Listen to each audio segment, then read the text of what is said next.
ዘረኝነት ቆሻሻ ዘረኝነት የአላህ ቁርአን እያለ እኛን አይመጥነንም የነብዩ ሰለላሁ ዐለይሂ ወሰለም ሱና መሐላችን እያለ እኛን አይወክለንም ወፊኩም ረሱሉ ከዘረኝነት በላይ ሁላችንም የአንድ ቤተሰብ አካል መሆናችንን ማስታወስ ነው ከፈሎቻችን በዲን ወንድማማችንን በሃይማኖት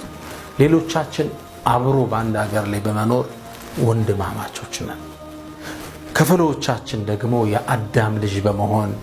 ወንድማማቾች ነን አንዴ ሶስት ሰዎች ቁጭ ብለው ነበር አንደኛው ሊፎክር ፈለገና ትንሽ ምን አለ እኔ እኮ የጀነራል ልጅ ነኝ አለ መኮፈሱ ነው ሁለተኛው ከፍ አለና እኔ እኮ የፕሬዝዳንቱ ልጅ ነኝ አለ ሶስተኛው ብስል ነበርና ምን አለው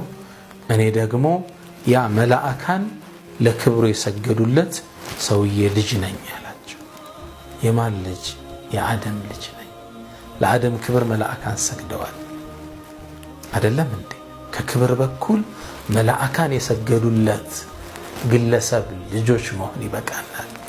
በዘር አንጠራራ በጎሳ አንፎክር በስልጣን አንመካ